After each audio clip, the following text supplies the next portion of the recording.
5 дахь өдөр хууль зүйн сайдаар танилцуулах байгаа. Тэрнээс өмнө зандан шитрийн засгийн газар огцорч мэдгээр байна. Тийм үү. Нүүрч тэрийг хүсэж байгаа байхгүй. Энд чи юу шоронд орохгүй л айгаад байна шүү дээ. Нүдэн нэргэлдсэн галзуугийн больниц төвчгээр хүмүүс энд гүгээд иш сая. Сая энэ тахинд хүртэл нэг нь галзуурч хүн амтнаар дайрч шүү дээ. Энэ тахинд дотор нүдэн улаанаар эргэлцэл галзуугийн больниц руу явах гэдэг. Танай намын яг энэ харгал хавагд одоо яг хизээ нэг цэцэндээ явахаар байх шиг байна. Бүх юм үндсэн хуулийнхаа дагуу байдаг явж хат асуудал орно. Ер нь үнэн ялна. За, танай намын хяналтын ерөнхий ороо хуралдаад таныг Монгол Ардын намаас түтгэлзүүлсэн энэ бичгээ танд яг өөрт нь өгсөн үү? Өчигдөр та жишээ бүлгийн хуралдаа сууж илээ шүү дээ. Энэ хэвлэлээс л хараад байгаа шүү дээ. Ямар ч цаас байхгүй. Уг нь бол бүлгийн дарга болон танай намын ерөнхий нарийн бичгийн дарагт цаасын хүлээлгээд өгцөн гэж ойлгосон. Одоо мэдхгүй одоо дандаа л хэвлэлийн юм байна. Нэг цаас байхгүй. Танд түтгэлзүүлсэн бичгийн нэрийг учраас бүлгийн хуралдаа сууж байна гэж ойлгож байна. Би одоо их хурлын гишүүн Монголын ард түмнээ сонгогдсон. Тийм үү? Би хяналтын хорооны хэдэн нүүрстэй сонгогдоогүй шүү дээ. Тэ? Намайг миний сонгогч сонгосон. Би 500 мянган хүн амтай 275 мянган сонгогчтой сонгогдсон. Тэгэхээр миний одоо эзэн гэх юм уу та хүн бол миний сонгогч тоххой. Ордон дотор ингээ хоёр хуваагдчихад байна л та. Зандан шитрийн хүмүүс, амар өсгөлнгийн хүмүүс. Гэхдээ нүүрсчд биш гэсэн хоёр хэсгэд байна. Нүүрстэй гаруул болсон хүмүүс байгаа, нүүрстэй хамгаалж байгаа хүмүүс байгаа. Нөгөө талд нь эх орончтой байгаа. Та сая намын сайдын өнөөдрийн мэдээллийг харвуу.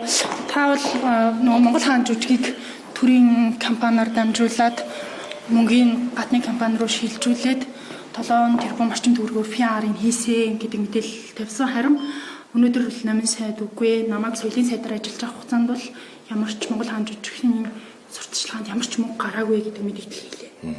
Эхлээд би хин үний яриад байгаа. Гүг. Оюун эрдэнэ гэдэг хүнээс эхлээд та асууцаа.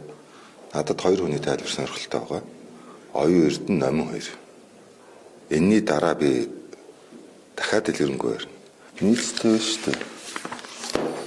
7 тэрбум төгрөгийн асуудал биш.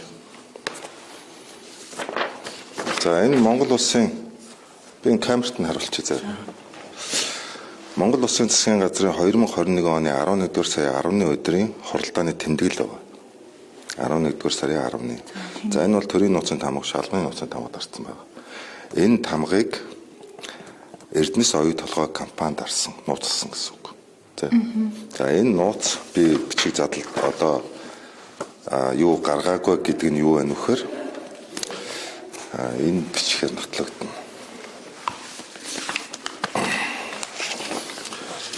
За энэ Монгол улсын тагнуулын ерөнхий газраас 2025 оны 9 сарын 26-нд тэг 02-396 тоот албан бичиг баг. За энэ бичгийн та бүхэн өөрсдөө камер дээр авчих заа. Энэ үгээр болохоор юу байгаа вэ гэхээр энэ анхнаасаа төрийн болон албаны нууц биш байна гэсэн бичиг баг. Өөрөөр хэлбэл хууль бусаар нууцын дарсан байна гэж. За энэ ямар мөнгөний тухай яриад байгаа вэ гэхээр шүү дээ. Эрдэнэс оюун толгой компани төлөөлөлд удирдах зөвлөлийн 21 оны 11 сарын 11-ний өдөр гүний урхаан бүтээн байгуулалтын төслийн хяналтыг сайжруулах гэдэг зорилготойгоор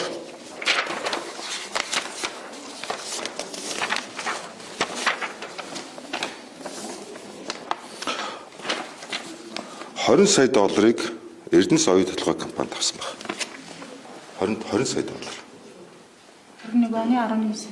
Би бол зөвхөн эндээс 1.9 саяных нь Атикстой хийсэн асуудлыг л гаргасан.